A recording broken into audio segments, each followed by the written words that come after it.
السلام عليكم ورحمة الله وبركاته، مرحبا بكم في قناة أكاديمي التعليمية.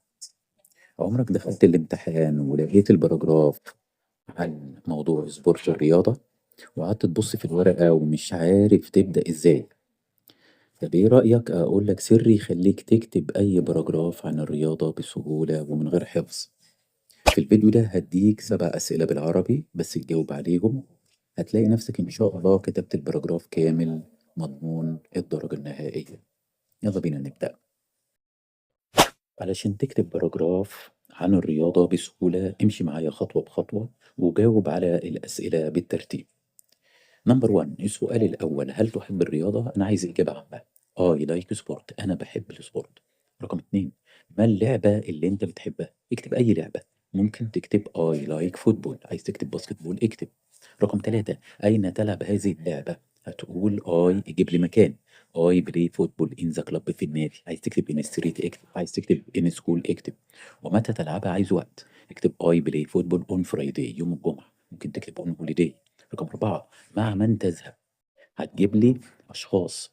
I play football with، طبعا with بتكتب WITH، أنا بلعب مع with my friends. I play football with my brothers. رقم 5، ما الفريق اللي أنت بتحبه؟ إيه الفريق؟ طبعا الكورة في ناس بتحبها كتير، فأنت هتيجي تقول الفرقة اللي أنت بتحبها أي فريق. ممكن تكتب I like الأهلي تيم، I like الزمالك تيم، I like ليفربول تيم. أهو جبت لك 3. ممكن تكتب 1. طيب مين اللاعب الذي تحبه؟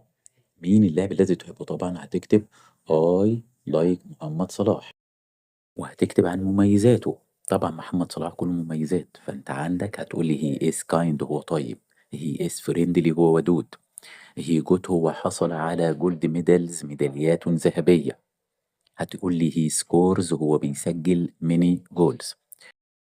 السؤال السابع، ما مميزات الرياضة؟ طبعا انت بتكتب 3 4 براحتك، امدح على قد ما تقدر في الرياضة. هتيجي تقول سبورتي is very nice، الرياضة جميلة جدا. سبورتي is very great، عظيمة جدا. it's very important، مهمة جدا. it's very healthy، صحية جدا. ودي الأمثلة اللي على الأسئلة اللي أنا قلت عليها. وأنت كده شفت الموضوع طلع سهل إزاي. 7 أسئلة بس بيساوي باراجراف كامل. اكتب لي في التعليقات رياضتك المفضلة وأنا هكتب لك باراجراف جاهز عليه. والسلام عليكم ورحمة الله وبركاته.